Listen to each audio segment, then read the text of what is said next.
It's time for me to part ways with the KO2. But not forever. Let me explain as soon as I shout out today's patron, and that patron shout out goes to Zach Colborn. Thank you so very much for the support. Let's get started. If you've been watching my channel over the past couple of months, you'll know that I have absolutely fallen head over heels for the Teenage Engineering KO2, the EP133. I love so much about this, and I've covered it in many videos here on the channel. However, unfortunately, it's time for me to part ways with this. And that's because this is actually not my unit. I've been borrowing this from Zounds.com, so shout out to them for providing me with this one to play with for the past, 4 or 5 months now, I think, at this point? Maybe a little more or less. Alas, it is time to finally send it back. I have been dreading this day for a while, and actually for a while I thought I was just going to go ahead and buy it from them. But I'm actually going to send this one back, and that's because of a couple of reasons. So the first reason is actually because there was a new MPC product that just leaked.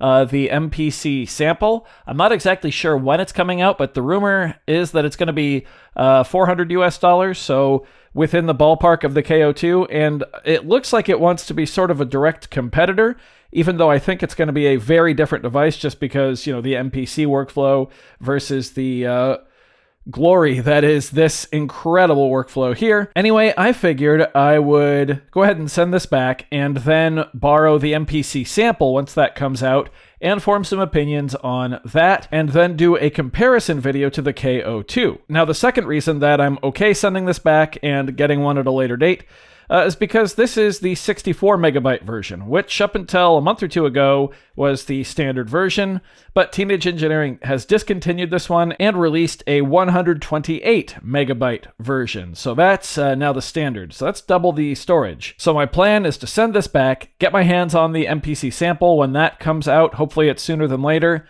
And while I have that one, then I'm going to buy the 128 version of the KO2, or who knows, maybe there will be another EP at that point.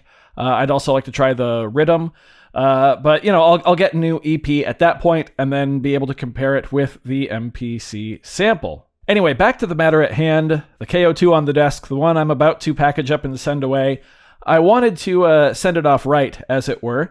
Now, today is actually Thursday the 12th, I want to say? Yeah, because tomorrow's Friday the 13th. 2 Friday the 13th in a row, by the way, February and March. Spooky. But yesterday, Wednesday the 11th, I had a video come out talking about what I thought the KO2 did better than anything else, which was song composition. And naturally, I got some comments that were in support, but I also got a lot of comments that were more negative about the KO2.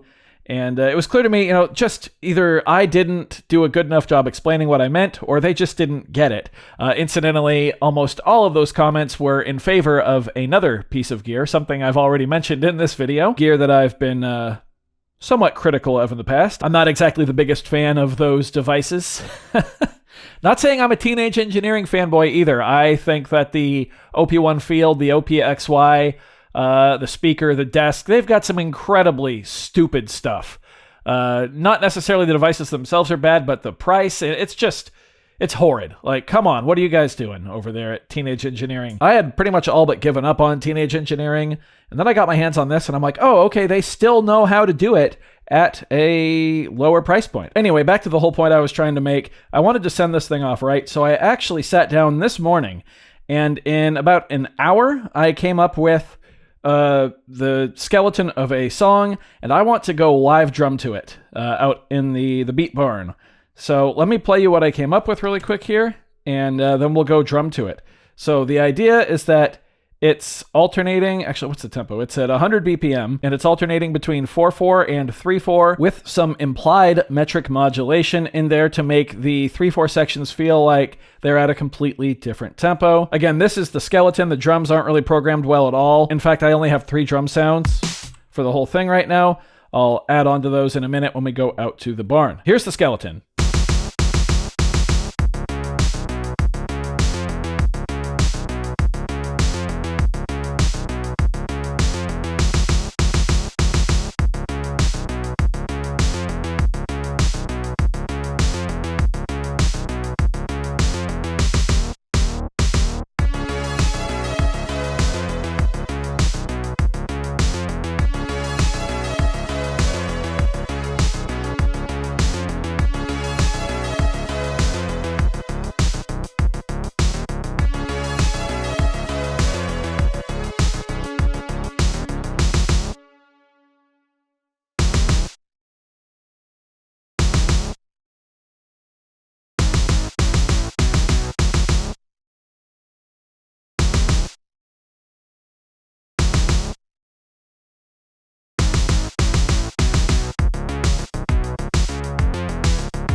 so we're still at 100 BPM right here.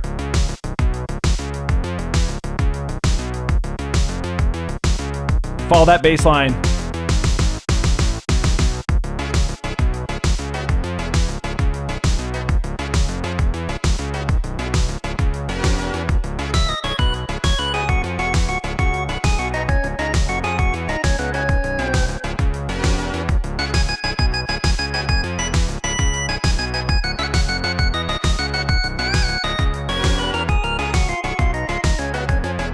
Bring it down a bit.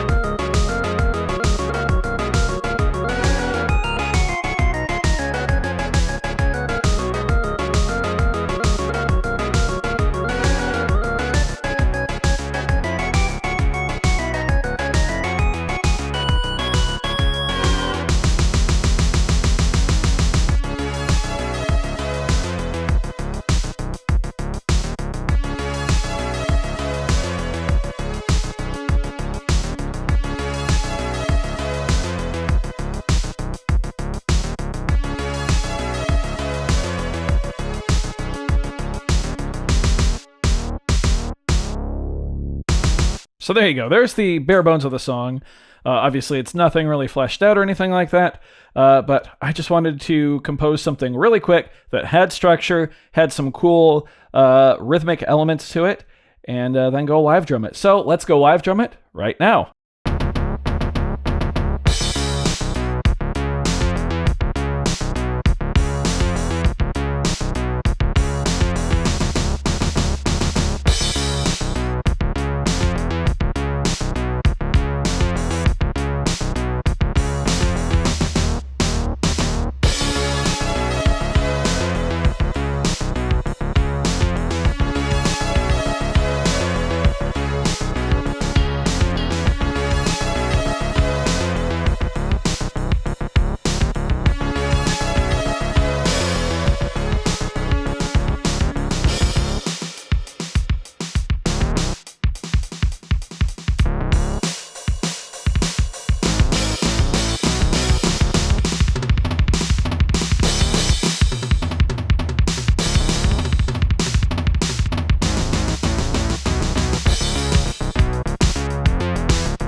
Well, I kind of messed up the ending, but we're going to take that one.